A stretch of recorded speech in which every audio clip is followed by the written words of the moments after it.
Welcome to DevConf Day 2. So this is the DevOps track, and there are few notifications before we start. So there will be no keynote happening, the ending keynote. So there will be a lightning talk, and we'll have a gathering of the organizers who organizes this conference. We'll get a chance to meet them at the end of this conference. Yeah, and there are also lightning talk. If you want to talk about something in like 10 minutes, you can go there and just talk. Okay, awesome. So we'll start now. Are you ready? Yeah. So this is the first talk about bringing habitat awesomeness to Kubernetes. So by Indradhanush Gupta. He is a software engineer at Kinfo, and he has a OCD of fixing the broken systems. And yeah, he works around Kubernetes and Docker and the container ecosystem. Thank you.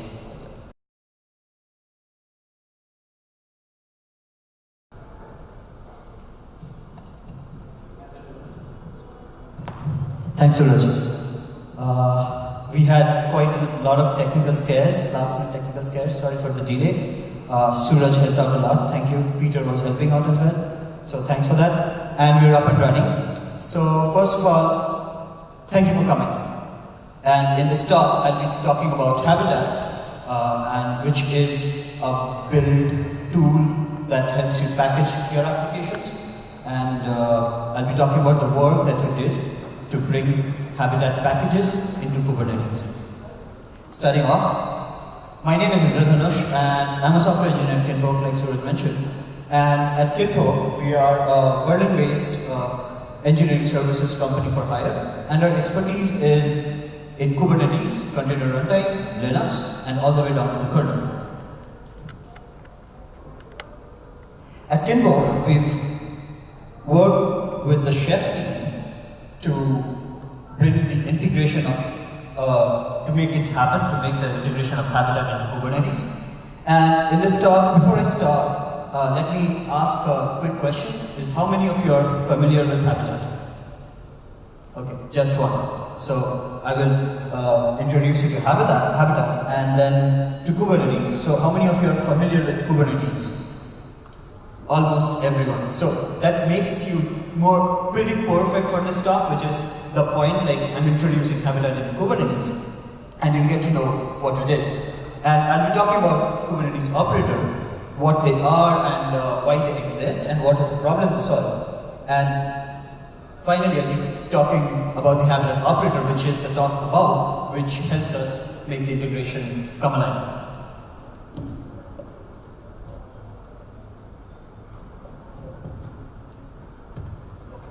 It works now. Can you just turn it off?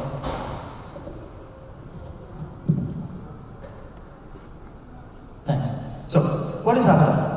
Habitat is an automation tool for building and deploying your applications. And in Habitat, you describe your package contents in a plan.sh file. It's nothing more, it's very simple, and it's a bash file. So you can transfer your bash skills into making a plan.sh file. And the result of making this file when you build your application is a Habitat artifact which has the .heart extension. And one important thing to note is that put simply, it's a tarball. So you can extract this heart file and you can see the contents of the artifact itself. Pretty simple. And here's an example of a very minimal plan.sh file. The lines 1 and 2 refer to the name of the package itself and the origin. The origin is in here. It's similar to a namespace. So under what is this package available? And the line 3 is quite easy to understand. Is a version of your artifact. And the important thing to note here is the line 4, which defines the dependencies of the package. Now, if you take a quick look in the contents of the package, you will see core/curl, which is defining curl as a dependency of my package. Now, one important thing to note here is that dependencies of a Habitat package are other Habitat packages itself. So you are reusing, you're dog fooding your own build system to bring in other packages into your own package. The habitat gives you a tool called the builder, which helps you build your artifacts. Now, Habitat provides you with a tool called the Habitat Studio, which you can use to build the Habitat artifact, supply your plan.sh file, and create the Habitat artifact locally. Now, this is a very nice tool to build it locally in a sandbox environment. But if you want to take this up online to the cloud, where you want other providers to be using, you cannot really use the Habitat Studio because it's all sandboxed into your local dev system. So Habitat gives this tool called Builder, and you supply it the plan.sh file, which builds the Habitat artifact, which is stored in the Builder depot, which is normally placed at builder.habitat.sh. And once this package is available, that package can be started by running the have-start command. And when you run this command on your server, what this does is it starts something called the Habitat Supervisor. Now the supervisor's role here is to supervise your package, is to run your package, is to make sure it's running. So what the supervisor does, the supervisor knows how to talk to the Builder depot, and it fetches the latest version of your Habitat package. Now, there's a quick concept that I would like to introduce you to is Habitat channels. So you can think of channels as tags. So you can tag your packages as testing, staging, production, stable, and the Habitat supervisor listens for specific channels. So you can tell the supervisor in your testing machine that fetch all packages belonging to testing only, and in a production machine, fetch all packages belonging to production only. So that helps you isolate your dev environments while you're still using the same tool internally. So the supervisor, like I said, manages your applications, and in the previous slide, the supervisor is running in a topology called standalone, because at this point we're just running a single instance, single replica of our artifact. But if you wanted to run multiple instances of your package for high availability, redundancy, and to satisfy the gap theorem, you would want to be running multiple instances. So that's where the supervisor ring comes into play. What the supervisor ring does is, you start your package in similar format, but along with it, you pass the topology flag. Here, you pass the topology as leader. Here, when you pass as leader, the supervisor realizes that it's not the only one running, it needs to connect with other supervisors as well.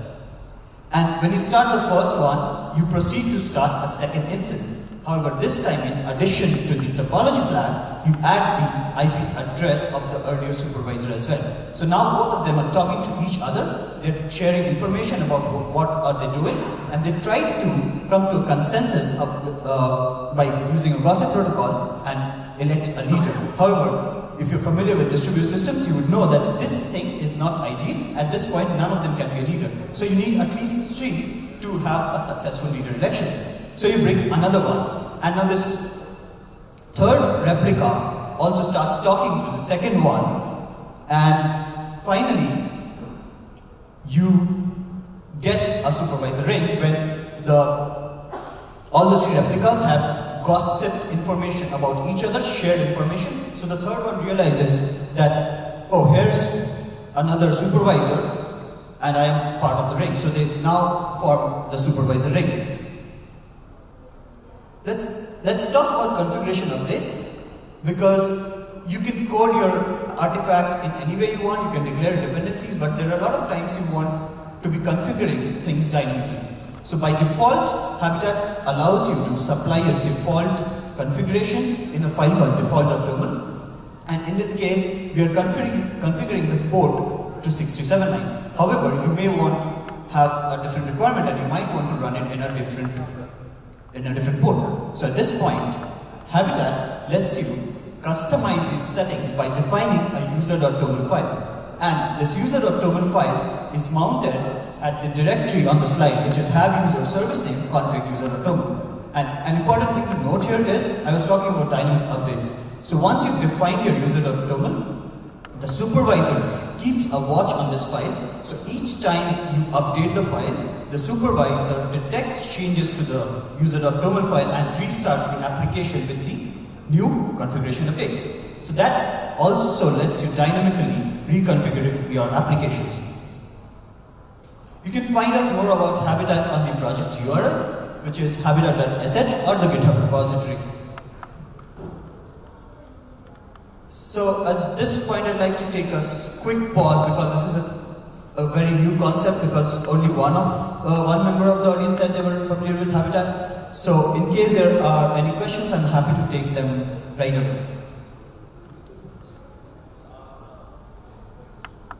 So the question is that, is it replacing Chef or is it an enterprise version of Chef? No, this is completely independent of Chef itself, but it's not supposed to be a drop-in replacement, but the idea here is that along with the build tool, it helps you to isolate your packages based on your versions. So one important thing to note here is that in the plan.sh file, it's a declarative approach, whereas you might be thinking this sounds familiar to Dockerfile. You define a Docker file and you create a Docker image, but in Docker you have a very imperative approach. You download stuff. Here you define your dependencies ahead of time, and that lets you build packages. And I was talking about the Habitat channel, which you can create multiple channels: stable, production, dev, testing, and depending on that you can decide which of the channels you want your supervisor instance to be listening to. Anyone else?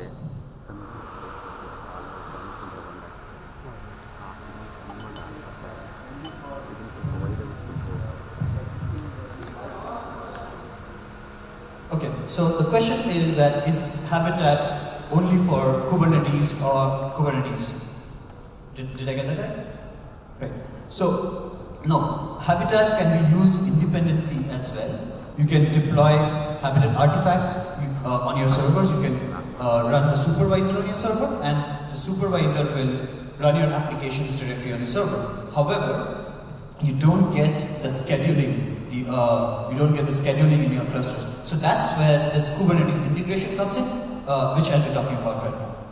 Okay, I'll be moving on. So I'll give a quick introduction to Kubernetes. Kubernetes is a cluster manager, scheduler, and orchestrator for your containerized applications. So what that means is, it not only runs your applications on your cluster, it also makes them run in a way to not overload a particular node. Let's say you have 3 servers and one of them is running at almost full capacity while the other does not have any resources. So new applications will automatically be scheduled onto the node which has available resources. So that's where Kubernetes comes into play. And in Kubernetes you have 2 kinds of nodes: master nodes and worker nodes. In master nodes are responsible for managing the cluster. They are the master, they control the cluster, they control what happens in the cluster, they control what they accept in the cluster. And worker nodes, which are the boxes on the left and right of the master, they are responsible for running your applications. The masters do not run any applications. And you can apply changes to your cluster by using the kubectl apply command, which takes a YAML where you declare your state of the infrastructure. And the master node is the public-facing component, which runs a component called the API server, which is the only component through which users can talk to the cluster. One concept in Kubernetes is that nodes are running containers. So effectively, nodes can run multiple containers.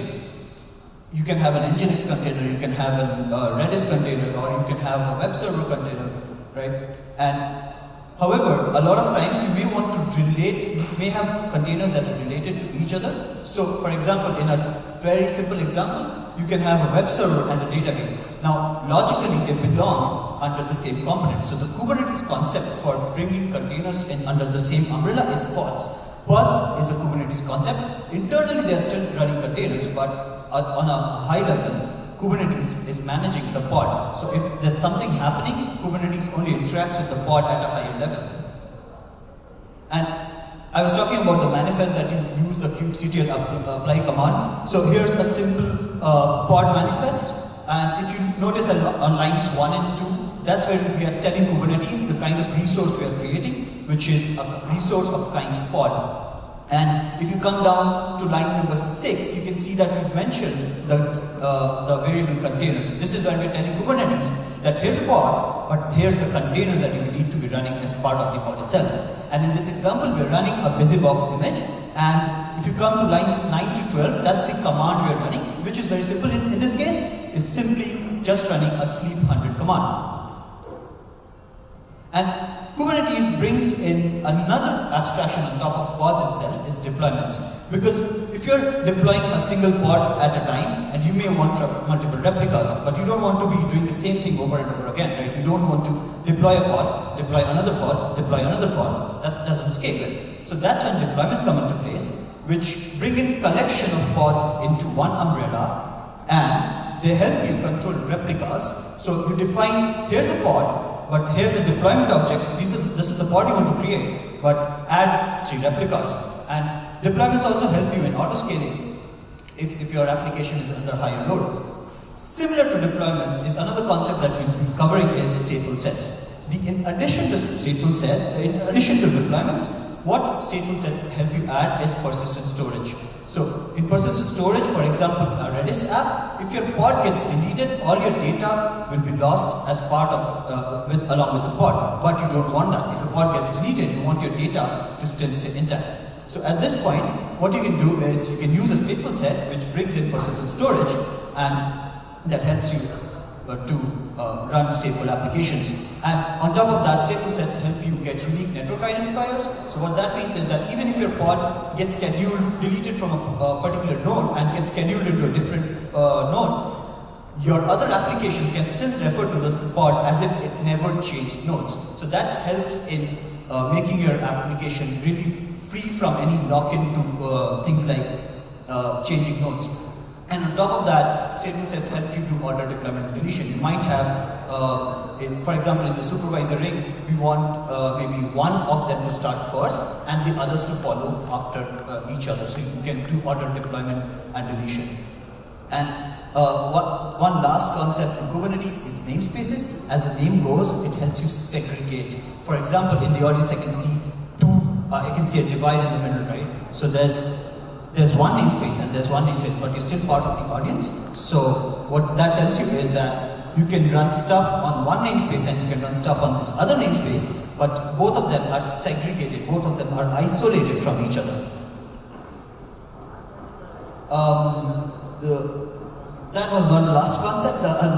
This is really the last concept, is Kubernetes volumes. So you can bring in storage from external providers into your application by using a volume mount. And a volume mount refers to a specific volume, which is a storage that stores some data inside a Kubernetes pod. So you can find out more about Kubernetes on the project website or the GitHub page. And now I'll finally be talking about the Kubernetes operator. So a Kubernetes operator comes into play where you want to deploy a specific kind of application on your cluster. For example, maybe you want to be deploying a Postgres database server on your Kubernetes cluster.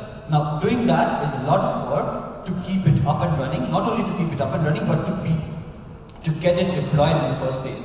So you take all this manual work out. You take the work of this manual operator and you build what we call is the Kubernetes operator. So the Kubernetes operator is a drop-in replacement for a person like us, and it automates it for you, where you can run the operational logic, where it knows what to do when things change, if something happens, it knows how to react. And that's the concept we extended to the Habitat operator. Like I said, operator brings in the operational logic. So in the Habitat operator, what we did is we took the Habitat artifact, if you remember, which is the .hard file, and we exported it into a Docker container because Kubernetes runs Docker containers. So Habitat has a command where you can use the export command to export your Habitat artifacts into Docker containers. And in the next step, we are running the Docker container inside the Kubernetes pod.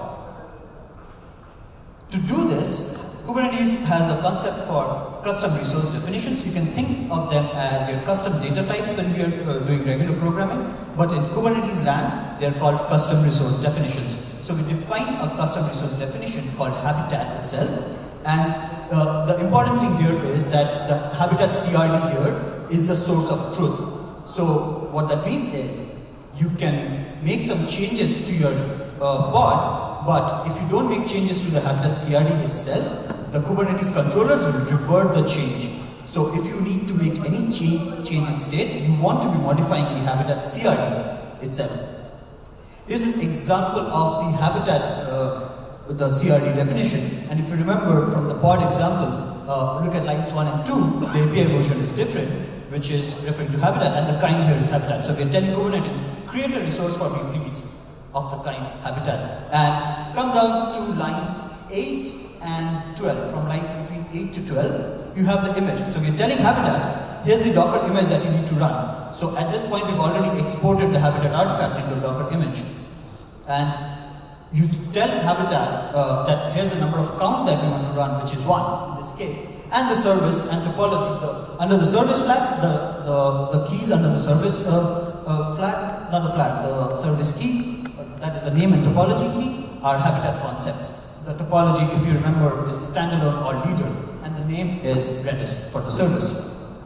So in the habitat operator, we brought in the user.toml file and created it as a Kubernetes secret.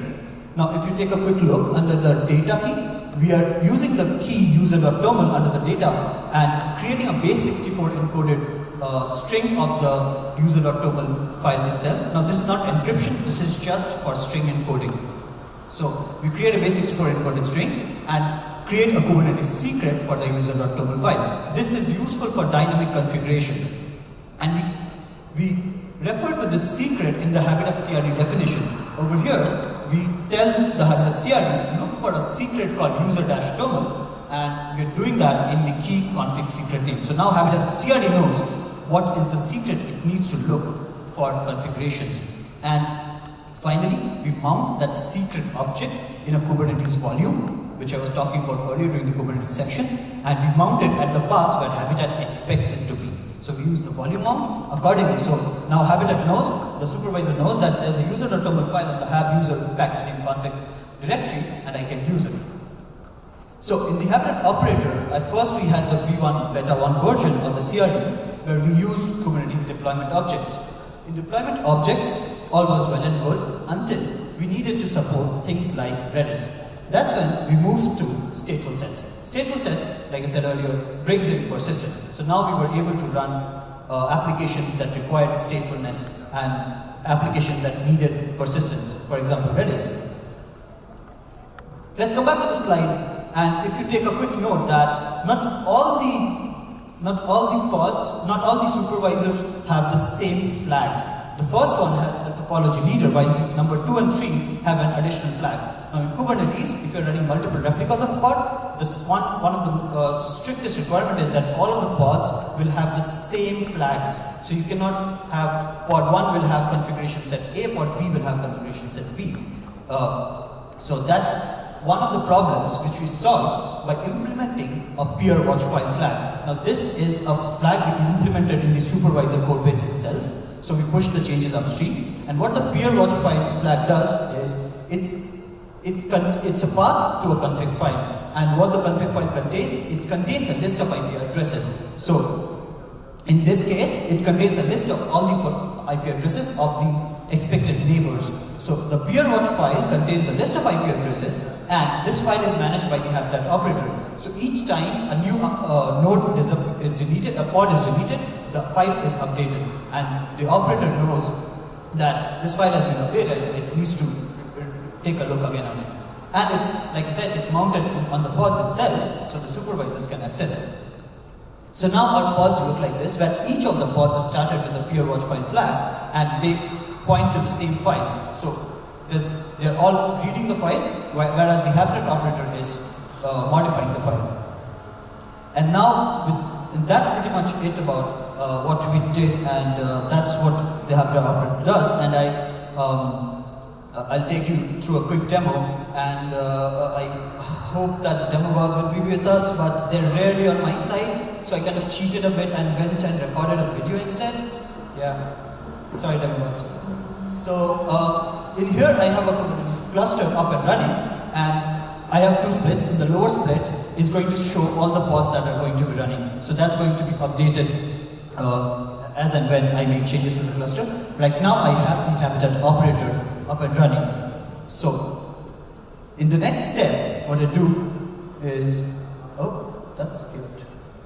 Okay, so here I have the Habitat CRE, and take a look again at the CRE definition. I have defined the kind as Habitat. It's highlighted on the screen. And another thing to take a look is here, I'm also telling Habitat to run one count of the object. And one last thing here is the topology, which I mentioned earlier, is being run in the standard topology. If you run only a single instance in the leader topology, the supervisor will never finish leader election because it's expecting at least 2 more nodes. So if you're running only a single instance, it's very important to be running them in the standard topology. And then I proceed to apply the manifest. You can take a look that I'm creating an example, and in this case it's a Redis demo. So this has created a pod. So if you keep watching the lower split, it starts and schedules a new pod. So now the pod is also running. So now this is running a Redis instance for me. And for the sake of demo, I exec into the container, which is not normally would do. Normally you would use a Kubernetes service to expose it, but to keep the demo short, I exec into the container.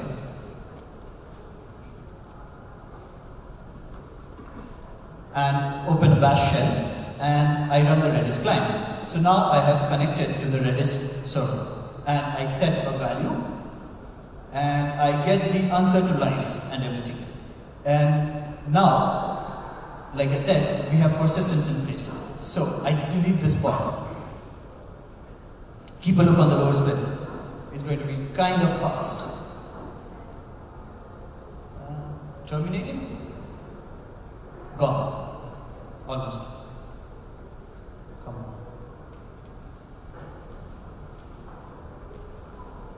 Okay. Yeah, videos won't let me down. Okay, so you can see, like, did you notice the container creating? That was a brief second because the image is already cached and it's pretty fast. So now I have a new pod in place of the older pod. So I still expect my value to be present. So I exec again into the pod and I read and it's still present. And with that, we come to the last part of this demo, and in here we change the topology to leader, and I don't think I highlighted the count in the video, but I can point it to you. The count is set to 3. And I apply the manifest again, and this time it will create 3 replicas of the same pod. And now you can see that now we are running 3 replicas, and each of the pod are running Habitat, Supervisor, and the Redis instance. And that's it, really. And we've had a proof of concept work with the Habitat Service Broker, which is an open service broker API compliant tool to build across, to deploy applications across cloud platforms. But that's something I could not cover in this talk because of a shorter time. So there's something I forgot to mention is I originally gave this talk at DevConf earlier this year, and over there I gave a demo of the Habitat Service Broker as well. And if you are interested, you can go and look that talk up on YouTube as well, and then skip the first 30 minutes because you watched it live, and watch the last 20 minutes. And that's it. Thank you for watching. Thank you for coming. And you can find out more about the operator and the GitHub repo and the Habitat organization. And that's it. I am happy to take questions.